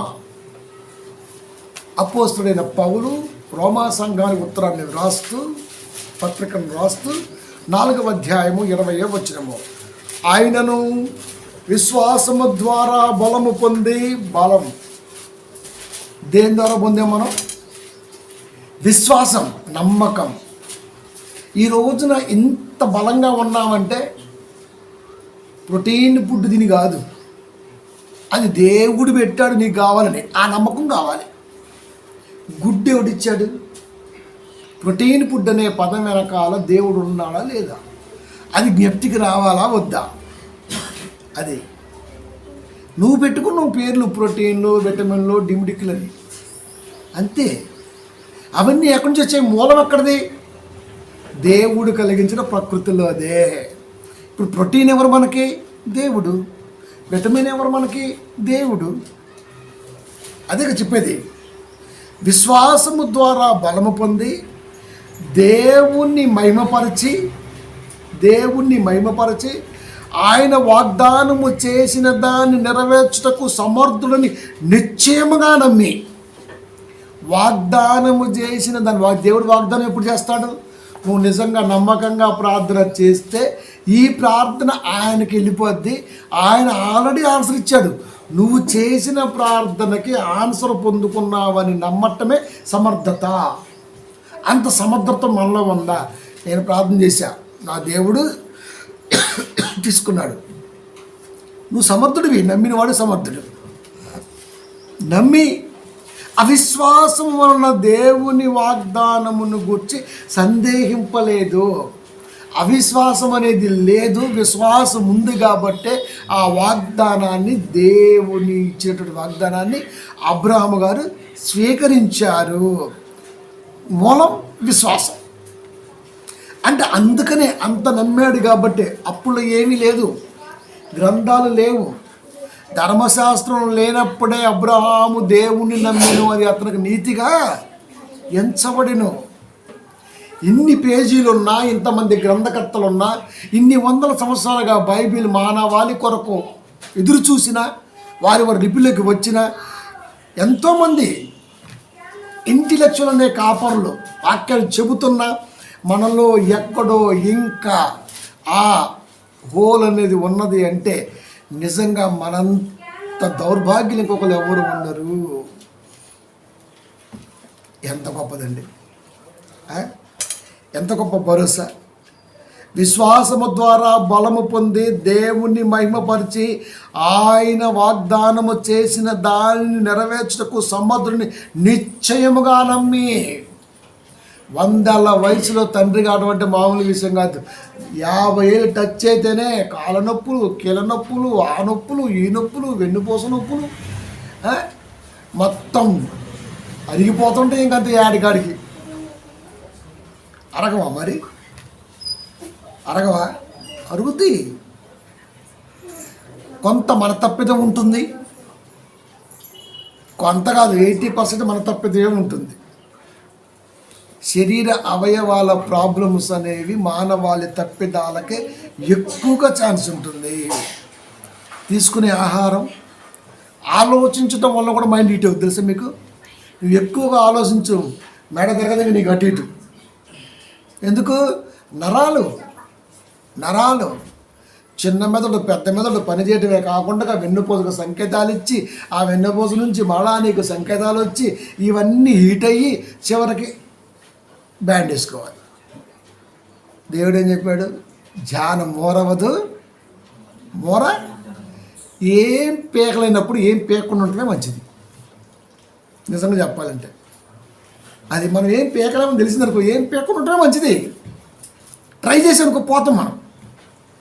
అది ఇంత గొప్పగా దేవుడు భరోసా ఇచ్చిన ఎప్పటికీ క్రైస్తవ్యంలో మాట్లాడే మాటలు ఎలా ఉంటాయంటే ఇలాగే ఉంటాయి. నాకు అది ఉంది, నాకు ఇది ఉంది, నాకు వల్ల కాట్లా, అది కాట్లా, ఇది కాట్లా, అది కాట్లా, ఇది కాట్లా. 74 ఏళ్ళ వయసు, తండ్రి అవ్వడానికి ఛాన్సే లేదు. 25 సంవత్సరాల నిరీక్షణ, అంత ఓపిక ఆ వయసులో ఉండనే ఉండదు. 60 ఏళ్ళు దాటితే ముసలికి శాతస్థం ఎక్కువ, మీకు లొట్ట లొట్ట లొట్ట మాట్లాడుతూ ఉంటారు అని లోకరీతి నానుడి. 99 ఏళ్ళ వయసులో, అంటే 100 ఏళ్ళ వయసులో ఇస్సాక్కి తండ్రి. ఎట్ట సాధ్యం? ఇచ్చింది ఆయన, ఇచ్చింది ఎవరో, వాగ్దానం చేసింది ఎవరో, ఇచ్చినప్పుడు తీసుకోవడానికి ఏమైందండి? ఇస్తానన్నవాడు ఇచ్చినప్పుడు తీసుకోవడానికి ఏమైంది? అది నమ్మకం. చేస్తానన్నవాడు చేస్తా అన్నప్పుడు చూస్తూ ఉండడానికి ఏమైంది? ఇది నమ్మకం. అంటే మనల్ని మనం ఆలోచించుకుంటే ఎంత అసమర్థులమో క్రైస్తవులుగా మనకు అర్థమవుతుంది. అంటే వాక్యాన్ని ఓను చేసుకోవటంలో క్రైస్తవుడు ఎప్పటికీ ఫెయిల్. మా అయ్యగారండి నాకు ఛాన్స్ లేదండి, ఇస్తే నా గోళీలు ఆడుకుంటే తెలుసా వాక్యాలని? గోళీలా? ఆ పదాన్ని ఎలా వాడతారో అసలు మనం? గోళీలు ఆడటం ఏంద్ర వాక్యాలని? అయ్యగారు ఛాన్స్ ఇవ్వకపోతే గోళీలా ఆపేస్తావా? ఇదేంది?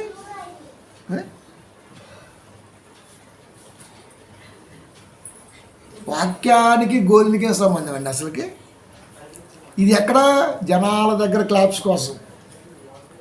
ప్రియమైన దేవుని పిల్లారా, అది కాదు మనలో తృష్ణ, తపన, దాన్ని పొందుకోవాలనే ఆతృత ఎప్పుడైతే మనలో ఉంటుందో దాన్ని ఎవ్వడు ఆపలేడు. మన విజయాన్ని ఆపే దమ్ము భూమి మీద ఎవ్వడికి లేదు. క్రైస్తవం ఈ రోజున యావత్తు ప్రపంచంలో గల్లీ గల్లీకి వెళ్తున్న ఎంతమంది సాతాను యొక్క అంద భక్తత్వం ప్రబలిపోతున్న క్రైస్తవ్యం మీద ఇంత మచ్చగొన్నట్లు ఇంకా పెరుగుతుంది. దానికి కారణం తెలుసా? వాక్యానికి ఉన్న గొప్పతనం. పట్టుకున్నవాడు కూడా అంతే గొప్పగా ఉంటే ఇంకెంత బాగుంటుందండి, ఎంత బాగుంటుంది. అందుకనే అవిశ్వాసం వలన దేవుని వాగ్దానమును గూర్చి సందేహింపలేదు.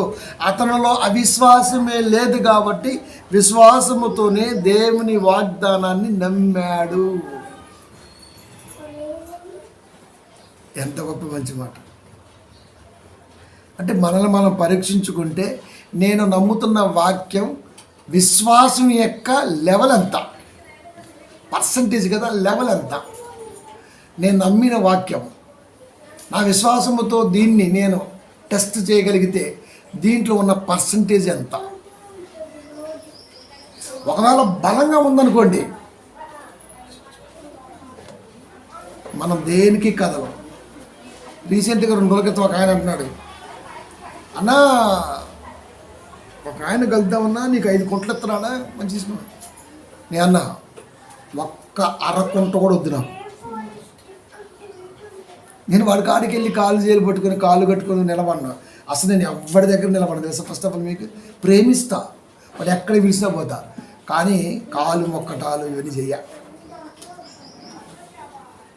ఉట్టిగా వస్తే ఏది తీసుకొని నేను ఫస్ట్ నాకు భయం.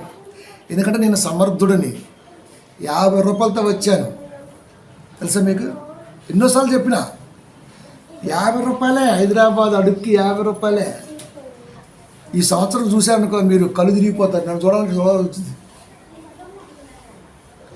ఈ లోపల ఉండవా, మెట్ల మీద కష్టాలు ఉండవా? కష్టాలు లేకపోతే ఇతరులే ఉంటుంది. ఉండాలి. కానీ ఆ కష్టాల్లో మనం ఎప్పుడైతే స్టెబిలిటీగా నిలబడతామో అది దేవుడు మెచ్చుతాడు. అది ఎవడైనను క్రైస్తవుడైనందుకు బాధను అనుభవించిన ఎడల. క్రైస్తవులకు ఎందుకు వచ్చింది బాధ? వెళుతున్న మార్గం ఎంత గొప్పదో ఆ వచ్చే బాధ చెబుతుంది. ఓరే నాయను, నువ్వు ఈ కొండను తీసి అవతల పెడుతున్నావు నాయన అంటది. మనమేం చూస్తాం, బాబో ఈ కొండను దాటగలవా అంటాం మనం. తెలుసా, నీకెంత బలంగా బాధలు వచ్చాయంటే నువ్వు ఎక్కబోయే స్టేజీ రేపు నీ చుట్టుపక్కల ప్రాంతాల్లో ఎవడు ఎక్కడానికి సాహసించడు. మనం ఏమైనా తిని మూల పడుకుంటామా? మైండ్ పని చేస్తుంది, చేస్తున్న పని కనపడుతుంది, రిజల్ట్ ఎంతో కనపడుతుంది. మనకి అది ఎక్కువ ఆతృత. మొక్కేసామా, పెరిగిందా, కాలు కాసినా, పోయిందా, అభివృద్ధి తలంపు మనవన్నీ. నాది నాటు తలంపు. అది వేర్లన్నీ చొచ్చుకొని పోవాలి భూమిలోకి, తరతరాలకి అక్కడి నుంచి మళ్ళీ ఆ ఫలాలు అందుతూనే ఉండాలి. ఇంత గొప్పగా నాటండ్రా అంటే అప్పటికప్పుడు సెట్ వేయాలంట, అప్పటికప్పుడు కాయగాయాలి, అప్పటికప్పుడు తినాలంటే ఇక కుట్టే వరం ఎందుకండి? ఇన్ని వాక్యాలు చదువుతున్నా, ఇంత దేవుళ్ళు ఉంటున్నా ఆ బ్రీడ్ ఎందుకు మనలో లేకుండా పోయింది? Entire Christianity. ఒక సంగతి తెలుసా, కబ్జా స్థలాల్లో కానీ, డ్రైనేజీ కాలువల మీద కానీ, మరొకసాట కానీ దైవ నిర్మాణం చేపడితే అందుట్లో ఉన్న విశ్వాసి కానీ, అందుట్లో చెప్పే కాపరు కానీ 100% నరకమే. బైబిల్ చెప్పినటువంటిది. చనిపోతే భార్యకే స్థలాన్ని కొన్నాడే బాబు అబ్రాం గారు. ఒట్టికిస్తా వద్దు, తీసుకోవద్దు. దేవుడితో అవినాభావ సంబంధం ఉంది కాబట్టి అలా చెప్పగలిగాడు. వద్దు, నేను స్థలం కొని పెడతా. మనతో పాటు కొద్ది సంవత్సరాలు పనిచేసినటువంటి ఒక దేహాన్ని ప్రేమించిన వ్యక్తే స్థలాన్ని కొంటే ఆత్మీయ జీవితాన్ని ఇచ్చిన దేవుడికి స్థలాన్ని కొండ. మరి కాపలంతా ఏం చేస్తున్నారు? చర్చి పెద్ద కట్టాడు, నరకం కూడా చాలా విశాలంగా ఉంది మరి అక్కడ. అది వాడు గుండె మీద చేసుకొని చెప్పమను, నాకు ఆత్మతృప్తి ఉంది, నేను కడతాను. చెప్పాను మీ శాస్త్రాలు ₹1,00,00,000 ఖచ్చితంగా ఒక పంచనాలు కడతాను ఫ్యూచర్లో, ఎక్కువ టైం కూడా తీసుకోను. ఈ లోపల ఒక్కొక్క మెట్టు ఎక్కుతున్నాం కదా, అది ముళ్ళు గుచ్చుకోవచ్చు, రాళ్ళు కొట్టుకోవచ్చు, నిద్ర కావచ్చు, అది వేరే విషయం. ఎక్కుతున్నాం కదా, ఆల్రెడీ ఎక్కుతూనే ఉన్నాను. ఓరే ఓరే ఓరే ఓరే ఓరే ఊరికి కబ్జాలు చేద్దాం, కొంపలాడుద్దాం, సందాలు పిండేద్దాం. దశభాగం తీసుకున్న క్రైస్తవుడనే వాడు వడ్డీకి ఇచ్చిన ఇంత జాగ్రత్తగా బైబిల్ దేవుడు రాయించాడు. అర్ధాయుష్యం చెప్పాడు దేవుడు, అంతే. దశభాగం తీసుకునే కాపరు ఎవడైనా అర్ధాయుష్యం, మీరు లెక్క వేసుకోండి. ప్రపంచంలో చూడండి, కాపర్ లిస్టుని ఓపెన్ చేయండి. ఏ సంఘంలో అయితే దశభాగం దొబ్బుతారో ఆ కాపరికి 60 ఏళ్ళు కూడా నిండవు. లెక్క తీయండి మీరు, ఏ సంఘాన్ని మీ మన పరిధిలో. ఎందుకంటే చెప్పాడు ఆల్రెడీ అక్కడ. తన శరీరాన్ని, తన రక్తాన్ని 11:28 నుంచి మీరు చూసుకుంటే 1 కొరింథీ అదే కనపడుద్ది. అనేకులు నిద్రిస్తున్నారు, రోగులైపోయారు, రోగిస్టులు. దశభాగం ఏంట్రా? వాళ్ళకి ఇష్టమైతే వాళ్ళు ఇస్తారు, నువ్వు అడగాల్సిన అవసరమేలే. దశభాగం దశభాగం దశభాగం. అసలు దశభాగం ఎవరికి? సినాయి పర్వతం మీద ఇజ్రాయిల్ కొరకు. లేవీకాండం 27వ అధ్యాయం లాస్ట్ 31వ వచనం బైబిల్ రాదు. దశభాగాలు ఇంటికి వెళ్తే ప్రార్థన చేస్తే సందా పెట్టాలి. అంటే ఇక్కడ దేనికి వెళ్తున్నా? ముష్టోడు కదండి కాపరి. ఒక సమర్థవంతుడు అనేవాడు వెళ్ళినప్పుడు భరోసా మనమే ఇచ్చి రావాలి. నీ ఇంటికి వస్తే నీకు ప్రార్థనిస్తా, అంతే. నీ ఇంటికి వస్తే నాకేమెత్తావు, నువ్వేమెత్తావు? అసలు నేను తీసుకుంటా? నేను ఎవరో తెలుసా? క్రైస్తవునిరా. ఇంత రోషంతో ఎవడు చూపుతుంటే ఊరికే కబ్జాలు చేద్దాం, ఊరికే మంది కొంపలు వేద్దాం, ఊరికే దోసేద్దాం, ఊరికే దాసేద్దాం. ఏడబెట్టుకుంటాం? నవరంధ్రాలు మొత్తం ఫుల్ అయిపోయినాయి కుళ్ళుతో. ఏడబెట్టుకుంటామండి? అయ్యా నా చర్చి ఎఫ్టీఎల్లోకి వచ్చిందయ్యా, మరి మంద కొంపరాజు కడితే ఎఫ్టీఎల్లోకి ఎవడొచ్చిందిరా? ఇవాళ ఆగిన రేపు ఆగిద్దా? 28 సంవత్సరాలు చింతల్లో, 18 ఏళ్ళ బట్టి నడుస్తుంది ఆ కాలనీ. ఒకటి ఏదో కాలనీ పేరు శ్రీ సాయి చరణ్ సంథింగ్. మంచి భరోసా ఉంది, రిజిస్ట్రేషన్లు అన్నీ ఉన్నాయి. దిగారు అంతే 500 మంది పోలీసులు, 2 బుల్డేజర్లు వచ్చినాయి, మొత్తం మట్టం చేశారు. 150 ఇళ్ళు ఫట్ అయిపోయినాయి. ఎందుకురా అంటే ప్రభుత్వ ల్యాండ్ బ్లూ ప్రింట్ తీస్తే తెలిసింది అది ప్రభుత్వ స్థలం. రాజకీయ నాయకులు కబ్జా చేసి అమ్మేశారు. మరి అప్పుడేం చేశారు? ఎప్పుడైనా ప్రభుత్వమే చేసింది. దాని దృష్టిలో పడ్డామంటే, రెడ్ మార్క్ పడిందంటే ఎప్పటికైనా సరే నీ కొంప కూలిపోదురో. ఇప్పుడు ఏం చేస్తాం మనం? రాజకీయ నాయకులు అయ్యగారు ఏం పీకుతుడైనా ఆడికి దిక్కులేదు. ఆడ ఎంత ఏదో చెప్పనా, ఆడు సంపాదించింది దాచుకోవడం కొరకు ఆ పార్టీకి ఫండ్ ఇస్తాడు, ఈ పార్టీకి ఫండ్ ఇస్తాడు, మనకు మాత్రం ఏం పెట్టడు. అని మనకి ఎందుకు పెట్టాలి? కానీ అలాంటి కడికి ఎందుకు వెళ్తాను? క్రైస్తవుడు భూమి మీద కింగ్లాగే బతకాలి, బొంగులా బతకూడదు. అది వాడిటి విందా వాడిటు. నాకు ఆ పదం ఎంత అనిపించింది అంటే దేవుడికి అవమానం తెలుసా. నా దగ్గర శక్తి ఉంది, దైవ కృప ఉంది, ఆలోచన ఉంది, కట్టే విధానం ఉంది. ఖచ్చితంగా ఫంక్షన్ కట్టే తీరుతా 100%. అది నోటి మాటగా చెప్పట్లా, నేను సాధించిన లెవెల్ బట్టి చెబుతున్నా. Next month 1 of the director in my company. తెలుసా, నాతో వస్తున్న పిల్లలు కూడా మీరు చూసుకుంటే మీకు కూడా దగ్గరకు వచ్చి ఉన్నారు. మీరు కూడా మన మాటలు చెప్తున్నావా? దాంట్లో నిలబడి ఇలాంటి చేసుకుని కూర్చుంటే మన కష్టం, దేవుడిచ్చిన శక్తి, గర్వంగా ఉంటుంది, నమ్మకం కదండి. పాతికేళ్ళు ఎదురు చూశాడు కదండి గర్భం కొరకు. ఆఫ్టర్ ఒక చిన్న కట్టడం కొరకు 1 ఇయర్ వెయిట్ చేయలేమా? 2 ఇయర్స్ వెయిట్ చేయలేమా? ఇంకెక్కడదండి విశ్వాసం మనకి? అందుకే బైబిల్ చదువుతున్నప్పుడు మనకు ఓన్ చేసుకోవాలి. గర్భఫలం కొరకే నిజంగా పిల్లలు పుట్టకపోతే ఎంతో వేదన కదండి ఆ కుటుంబానికి. పిల్లలు పుట్టకపోతే నిన్ను మాట్లాడతారు. అలాంటి లోక సంబంధంగా అనే వాళ్ళని 25 ఏళ్ళు భరించాడు. ఇప్పుడు 2 ఏళ్ళ చర్చి కట్టకపోతే మనల్ని నిందిస్తాడా? మన మొహమే వచ్చి అడుగుతారా? లేదు. అంటే ఆ బాధ మనకు లేదు. అబ్రహం గారి బాధ మనకు లేదు. విశ్వాసం అంటే అది. 14:31 మత్తయి సువార్త. వెంటనే యేసు చేయి చాపి అతన్ని పట్టుకొని, అల్ప విశ్వాసి, ఎందుకు సందేహించటమని అతనితో చెప్పాను. ఈ సందర్భం ఏంటి? పేతురు వారు నీటి మీద నడిచి క్రీస్తు దగ్గరకు రావటం. అది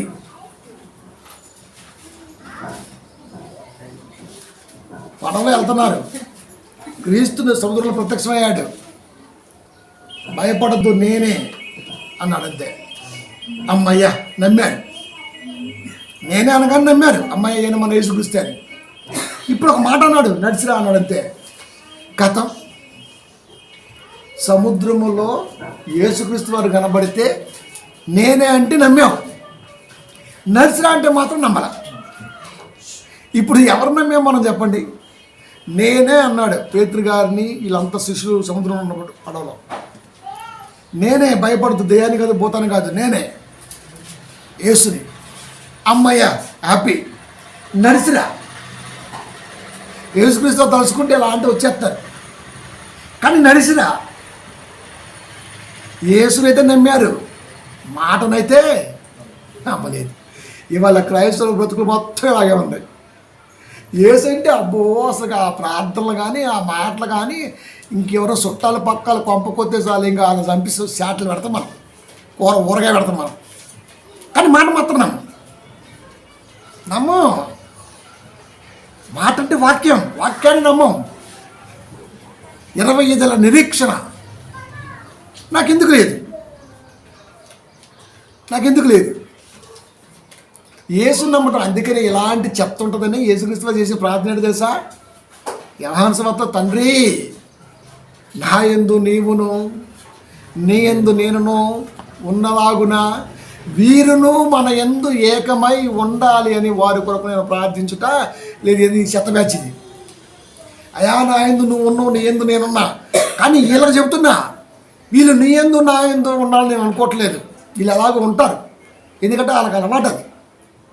మనం చెప్పాల్సిన పని లేదు, వాళ్ళు వచ్చేస్తారంతే. కానీ వారు ఈ వాక్యమందు ఏకమై ఉండాలని వారి కొరకు నేను వాక్యములో ఏకంగా అంటారా అంటే నేను యేసులో అర్ధభాగం, యేసులో ఇమిడిపోతా అని చూస్తున్నాను. వాక్యాన్ని కదా నువ్వు ప్రేమించాల్సింది, మాటకు కదా నువ్వు విలువ ఇవ్వాల్సింది. అప్పుడప్పుడు మనం చాలాసార్లు బాధపడతాం, అది నా మాటకి విలువలేదండి, చాలా బాధ వేసింది. నేనంటే ఇష్టమే, కానీ నా మాటకి విలువలా. ఇంకిష్టమే ఆడుంది అక్కడ. మాటకి విలువిస్తేనే నబ్బా నువ్వంటే ఇష్టం. అది మాటకే విలువైనప్పుడు నువ్వంటే ఇష్టమని ఎలా అనుకుంటావు? నీ మాటకు విలువ లేనప్పుడు అక్కడ నీకు స్థానమే లేదు. యేసుక్రీస్తు వారు అంటే ఇష్టం, కానీ ఆయన మాట అంటే కష్టం. అందుకే పేతురు వారు మునిగిపోయారు. అప్పుడు పేతురుని పట్టుకొని లేవనెత్తి, అల్ప విశ్వాసం. చాలా పొలైట్గా మాట్లాడాడు దేవుడు. అది అల్ప విశ్వాసం అంతే. ఎందుకు సందేహించుతావని అతనితో చెప్పాను. ఎందుకు? భూతం కాదని చెప్పాను, దెయ్యం కాదని చెప్పాను, యేసుని చెప్పాను కదా, అయినా ఎందుకు సందేహించావు? నేనేంటో చెప్పిన తర్వాత కూడా నువ్వు నా పట్ల సందేహంగా ఉన్నవంటే నా మాటకు నువ్వు విలువ ఇవ్వలేదు. హైబ్రిడ్ అంతా సెకండ్లో జరిగిపోవాలంతే. ఇట్లా నొక్కంగానే సిస్టంలో టిక్ వచ్చానంతే. ఎట్లా? ఎంత గొప్పదండి బైబిల్ చూడండి. నేను ఇలాగే నమ్ముతా దేవుణ్ణి. అది ఏదో షార్ట్ పీరియడ్లో దేవుడు నాకు ఇవ్వాలి, నాకు ఈ జన్మ ఇచ్చింది చాలు. ఈ జన్మ ఇవ్వటమే గొప్ప వరం.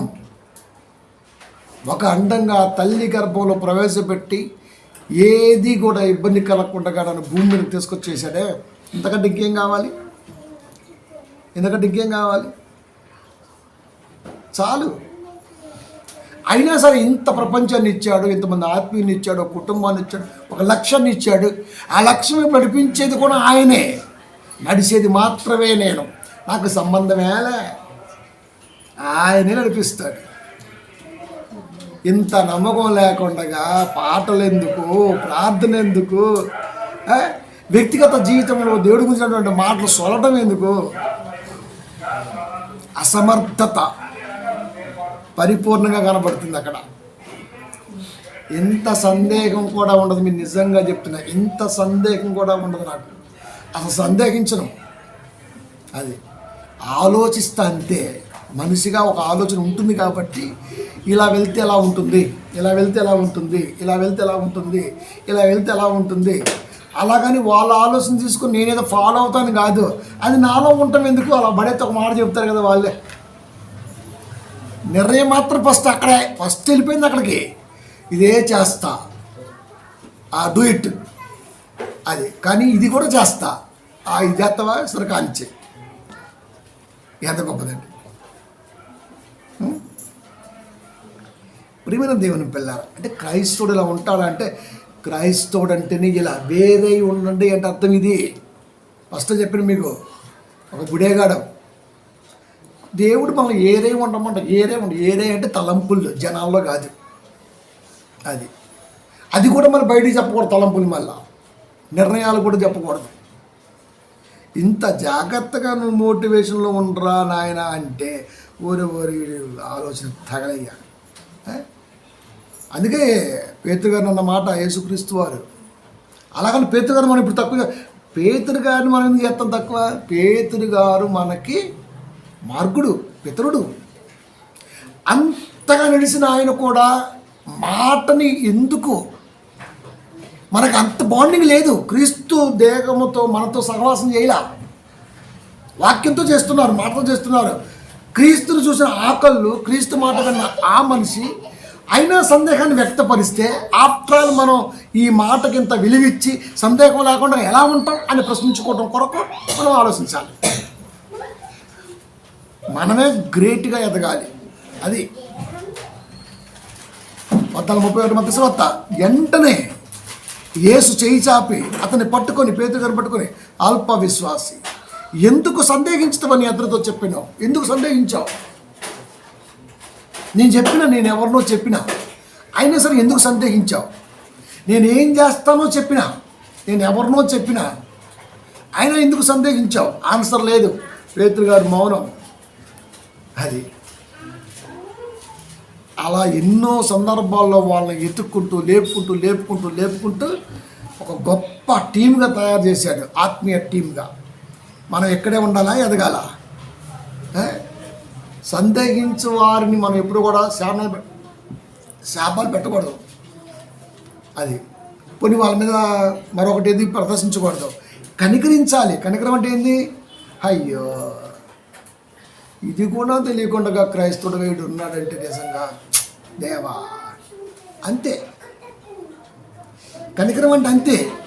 ఒక క్రైస్తవుడికి ఈ ఫండమెంటల్ కూడా తెలియకపోతే వీడు ఎలా క్రైస్తవుడు? వీడి చేతిలో, కుడి చేతిలో బైబిల్ ఎందుకు, ఎడమ చేతిలో వాచ్ ఎందుకు? సమయమును పోనీయక అన్న పదం వాచ్ని సూచిస్తే, సమయం పోనీయక అని చదవడానికి బైబిల్ ఉన్నప్పుడు కుడి చేతిలో ఈ రెండు ఊపుకుంటూ సంఘానికి ఎందుకు? జాలి. ఎవరైనా సందేహించేవారు నాకు కనబడ్డారు అనుకోండి, వాళ్ళ మీద జాలి ఉంటుంది నాకు. అయ్యా, ఎన్ని చెప్పినా కూడా అనిపించింది. యోధ 1:22 యోధ పత్రిక. సందేహించు వారిని కనికరించుడి. మనం ఏం చేస్తామండి? మనం ఏం చేయగలం? కనికరించడం తప్ప ఏమీ చేయలేము, చెయ్యకూడదు కూడా.